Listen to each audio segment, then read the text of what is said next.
रोजच्या डब्यासाठी काय बनवू असा प्रश्न तुम्हाला पडला असेल तर भाजी पोळीऐवजी या पद्धतीचा मस्त पोटभरीचा नाश्ता मुलांना आणि मोठ्यांना दोघाला आवडेल असा पदार्थ. याला तुम्ही टाकोस सुद्धा म्हणू शकता किंवा व्हेजिटेबल मिक्स टाकोस सुद्धा म्हणू शकता.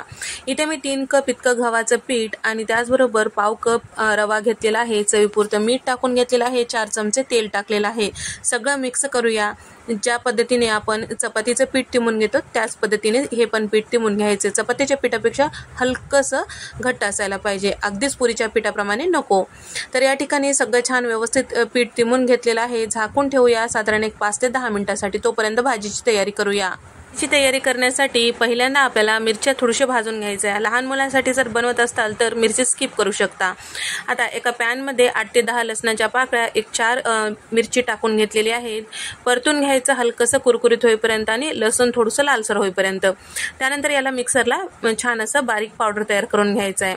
त्याचबरोबर आता इथे मी टोपल्यामध्ये काही भाज्या घेणार आहेत. तर पहा, तर वाटीभर इतकं बारीक चॉपरमध्ये चिरून घेतलेला कांदा घेतलेला आहे. चॉपर जर असेल घरात तर काम पटकन होते.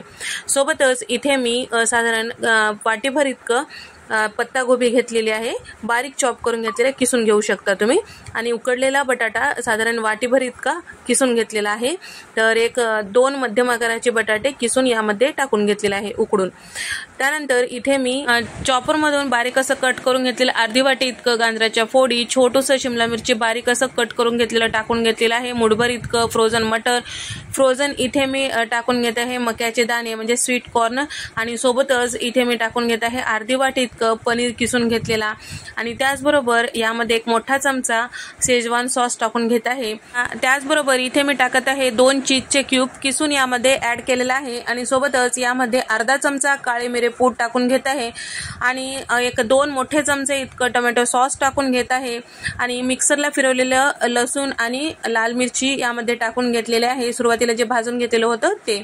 त्यानंतर चवीपुरतं मीठ टाकून घेतलेलं आहे. आणि सोबतच यामध्ये 1 चमचा इतकं मिक्स हर्ब्स, सोबतच 1 चमचा पिझ्झा सीझनिंग आणि 1 चमचा ऑरिगॅनो टाकून घेतलेला आहे. असेल तर हे सगळ्या जिन्नस नक्की टाका. चवीला मस्त होतो, मुलांना मोठ्यांना आवडेल असा पदार्थ होतो. आणि नसेल तर स्किप करा, काही हरकत नाही. आता इथे आपलं हे स्टफिंग तयार आहे. आता पीठ सुद्धा भिजल्या गेलेलं आहे. छोटे छोटे याचे उंडे तोडून घ्यायचे आहे. पुरीप्रमाणे आपल्याला लाटून घ्यायचं आहे. चपातीच लाटायची आहे पण पुरीपेक्षा थोडंसं पातळ असं लाटून घ्यायचं आहे.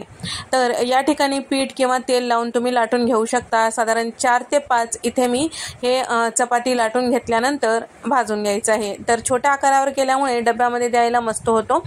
जास्त मोठं असेल तर कट करावा लागतो. तुमच्या आवडीनुसार छोटे मोठे तुम्ही करू शकता. दिसायला शिस्त दिसण्यासाठी इथे मी छोटेच लाटून घेतलेलं आहे. त्याचप्रमाणे भाजून घ्यायचं आहे.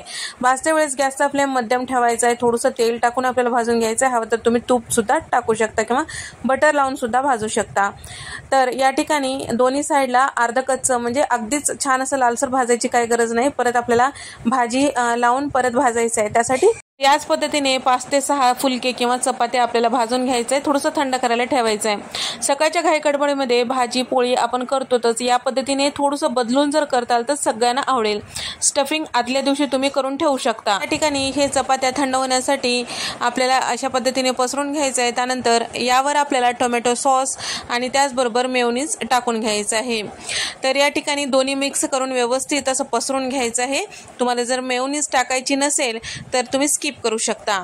तर या ठिकाणी सगळं छान व्यवस्थित पसरून घेतल्यानंतर जे भाजी तयार झालेली आहे ते एका साईडला भरून घ्यायचं. ज्या पद्धतीने आपण करंजी वगैरे भरून घेतो त्याच पद्धतीने एक साईडला या पद्धतीने एकसारखं भरून घ्यायचं.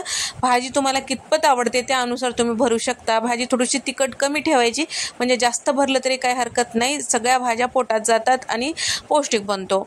तर या ठिकाणी या पद्धतीने इथे मी सगळे टाकोस करून घेतलेला आहे. आता भाजून घेऊया. तर परत भाजण्यासाठी आपल्याला चमचाभर तेल, तूप, बटर कशाचाही वापर करून भाजायचं आहे. दोन्ही साईडला छान असं लालसर होईपर्यंत भाजून घ्यायचं आहे. छान याला कुरकुरीतपणा येईपर्यंत. तर या ठिकाणी मी इथे बटर टाकून घेतलं आहे. तुमच्या आवडीनुसार तुम्ही इथे तुपाचा किंवा तेलाचा वापर सुद्धा करू शकता. तर मध्यम गॅसवर छान असं हे भाजून घ्यायचं आहे. दोन्ही साईडला छान चमचा धरून खालच्या साईडला व्यवस्थित लालसर होईपर्यंत भाजून घ्यायचं आहे.